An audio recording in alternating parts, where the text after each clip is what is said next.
In this video, we're going to show you how to replace the driver's side rear flex and hard line on your Dodge Ram. It's located right here.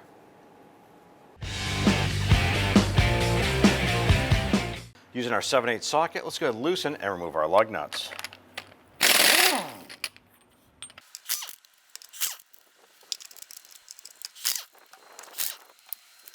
With the lug nuts off, we can go ahead and remove our wheel. Using our 12mm wrench, we want to go ahead and loosen this brake line nut right here. Now, brake fluid is going to come out of here. You can see it seeping out now. You want to go ahead and have some rags or a catch can or a bucket underneath. Once that's loose, go ahead and pull that out. Using a 12mm wrench, go ahead and loosen the passenger side rear brake line.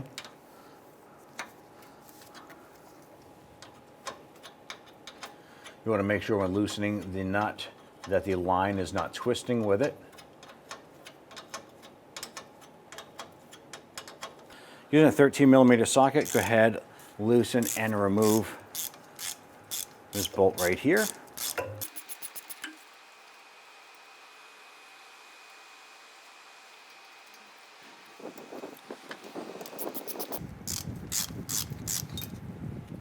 Going to use our 15mm wrench or socket to go ahead, loosen and remove this bolt. Now, brake fluid is going to come out of the piston here on the back of the caliper. Going to remove that and go ahead and remove the line.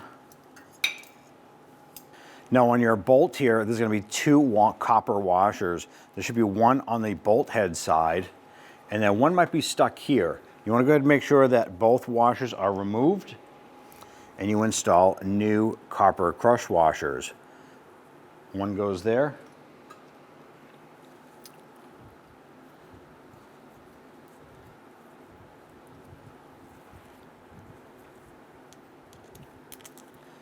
Put that bolt through. Go ahead and put that washer on that side.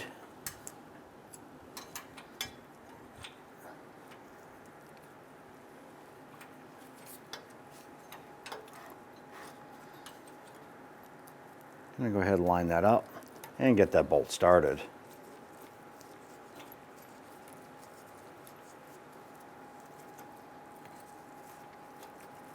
Once that's in, I'm going to go ahead and snug this down.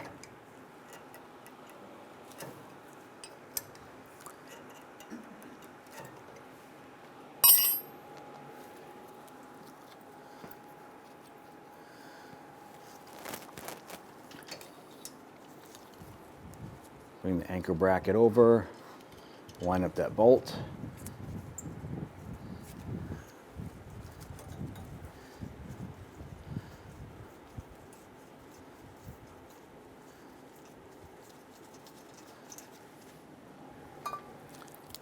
Go ahead and snug that down.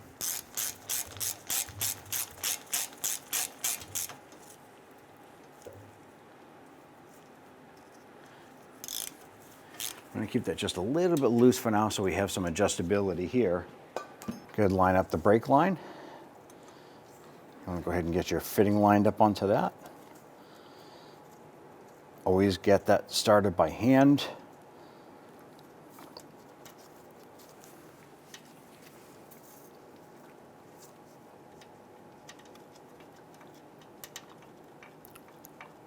And once you get that started, we're going to go ahead and tighten it down with our wrench.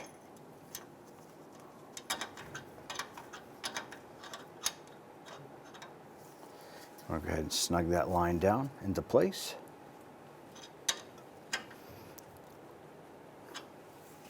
Now they're all assembled there. We're just going to use some solvent. We're going to clean up any of that brake fluid that was leaking out here. Now we can finalize the tightening of this bolt here. Snug that down. Now on our brake hose bolt here, we're going to go ahead and torque that to 15 foot-pounds. Now underneath the hood, you're going to go ahead and locate your brake master cylinder, your reservoir right here with the fluid in it. Now there's a minimum line right here and a max line right here. Our fluid has leaked down a bit, so we want to go ahead and top off that fluid before we go any further. So just remove that cap. Use the appropriate fluid recommended for the product, for the Dodge product here. I'm going to go ahead and add this to the max line and install our cap again. Now once we have the front reservoir filled up with fluid, I'm going to come back here to the brake caliper, and you're going to find the brake bleeder screw right here. Use a 10mm socket. We want to go ahead and loosen that. What we want to do is make sure that we have fluid coming out of this here. Once you have fluid coming out, which we do, we're going to go ahead and snug that up.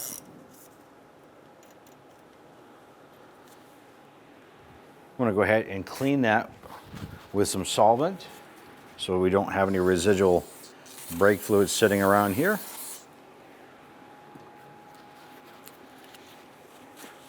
Good, clean everything up. Now what you want to do is hop into the vehicle, pump up the brakes. If the pedal feels fine, go ahead and go for a road test. If the pedal is soft and spongy, you want to go ahead and start with your brake bleeding process. Let's go ahead and line up our wheel.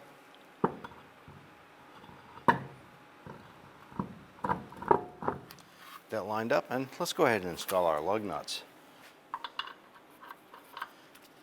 Once we have all these on, we're going to go ahead and snug them down.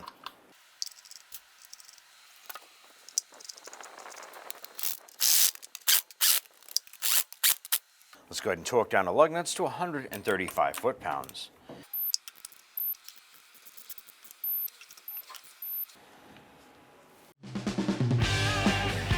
When only the best will do, demand TRQ. The only company that lets you view before you do. TRQ is committed to offering the highest quality aftermarket auto parts that are engineered for peace of mind. Thanks for using and viewing with TRQ.